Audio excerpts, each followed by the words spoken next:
Terima kasih Anda masih bersama kami. Bagi Anda yang baru saja bergabung, kami hadirkan kembali 3 berita utama hari ini. Mantan Ketua Mahkamah Konstitusi Mahfud MD diumumkan sebagai calon wakil presiden pendamping Ganjar Pranowo pada Pilpres 2024. Pamerkan uang dalam jumlah yang banyak, seorang kades di Grobogan jadi pusat perhatian publik. Kami akan ajak Anda menikmati matahari terbenam sambil minum kopi di pinggir jalan tol.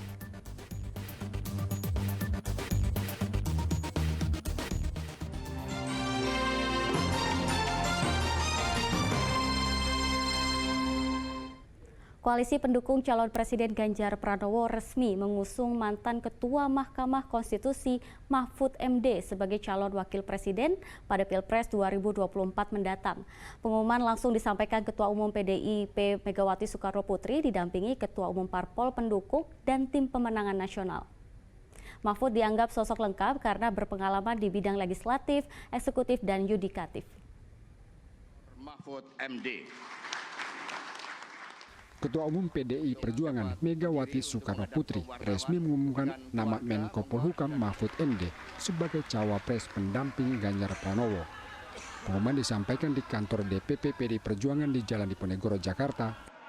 Megawati didampingi Ketua Umum Partai Pendukung yakni PLT Ketua Umum P3 Mardiono, Ketua Umum Hanura Osman Sabta Odang, dan Ketua Umum Perindo Haritanu Sudibyo.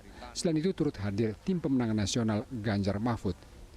Pilihan dijatuhkan kepada Mahfud karena dinilai Megawati sebagai sosok yang lengkap lantaran punya pengalaman di bidang eksekutif, legislatif, dan yudikatif. Mahfud juga disebut sebagai pendekar hukum yang sering membela orang-orang kecil. Dengan mengucapkan Bismillahirrahmanirrahim, maka calon wakil presiden yang dipilih oleh Partai Demokrasi Indonesia Perjuangan yang akan mendampingi Bapak Ganjar Pranowo adalah Bapak Profesor Dr. Mahfud MD. Mahfud dan Ganjar bertekad membawa Indonesia tidak hanya maju, namun juga unggul. Adalah kehormatan dan kebanggaan. Saya diberi amanah mengemban tanggung jawab yang besar dan mulia bersama Mas Ganjar.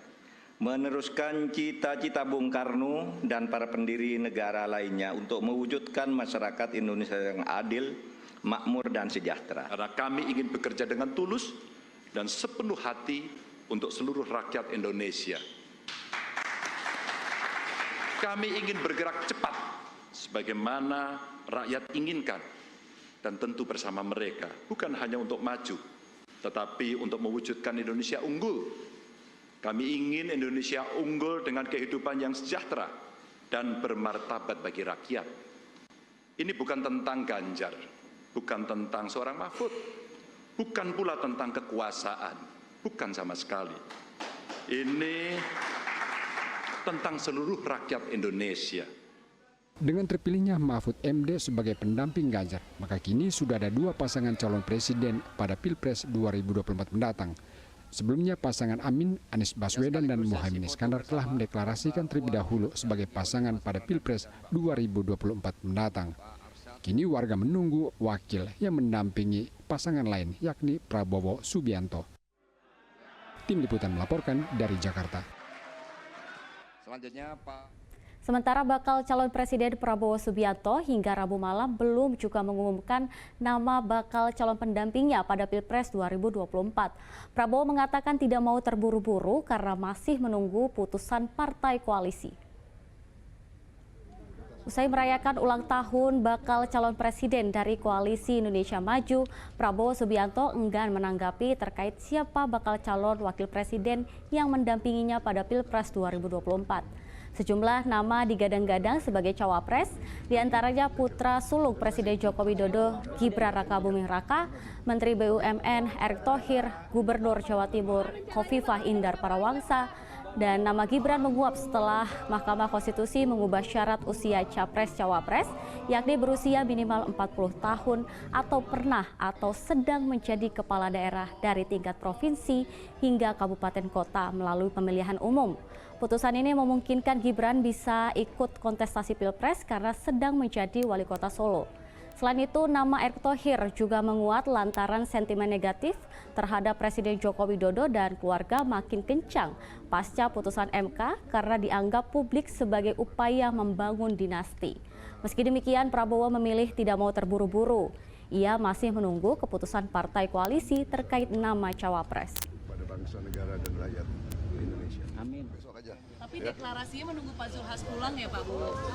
Bagaimana Pak? Tenang aja, ojo ke susu, Tapi kan udah mau bentar. ojo gerusa-gerusu. Ya. Untuk deklarasinya menunggu. Ya.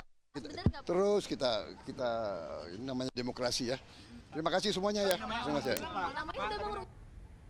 Minum secangkir kopi memang sudah biasa, tapi bagaimana rasanya minum kopi sambil menikmati sunset di pinggir jalan tol? Nah, di jembatan tol Semarang Solo, kilometer 450, suasana minum kopi jadi lebih seru karena bisa melihat sunset sekaligus disuguhi indahnya pemandangan Gunung Unggaran.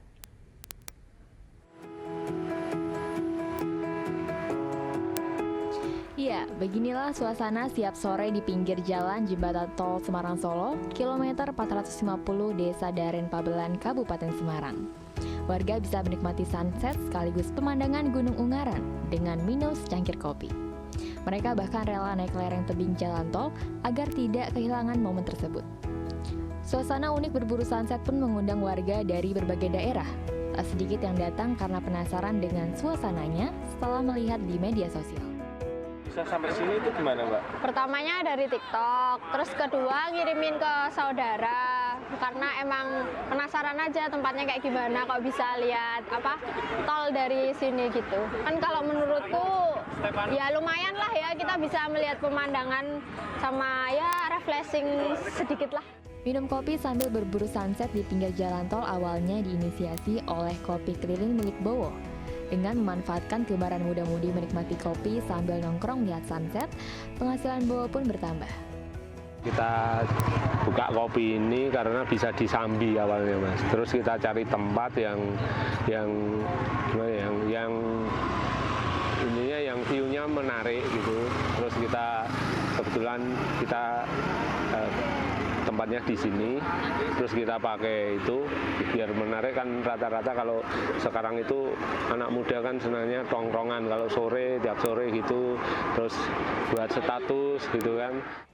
Sensasi minum kopi sambil menikmati sunset di pinggir jalan tol pun menjadi alternatif warga saat berkunjung ke Kota Salatiga dan Kabupaten Semarang. Yulianto melaporkan dari Kabupaten Semarang.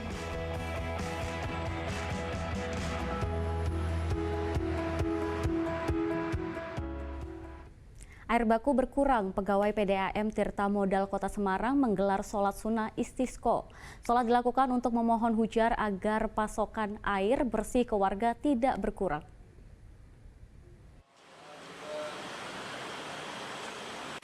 Ratusan pegawai PDAM Tirta Modal Kota Semarang mengikuti sholat sunnah istisqo berjamaah yang digelar di halaman kantor Merdeka. Di bawah terik matahari, sholat sunnah istisqo dilaksanakan secara khusyuk.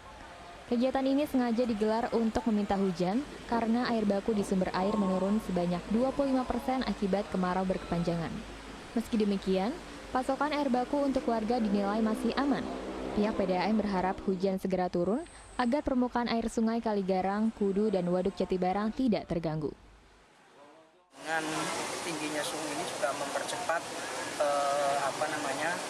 kapasitas air yang ada di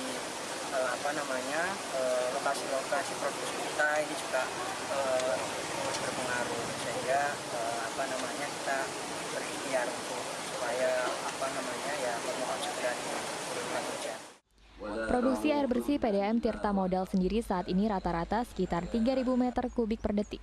Sementara untuk menjaga aliran air sungai di Kudu, PDAM Tirta Modal juga menormalisasi dan sweeping terhadap pemanfaatan air oleh warga untuk pertanian. Ali Mustafirin melaporkan dari Kota Semarang. Ini rokok kali.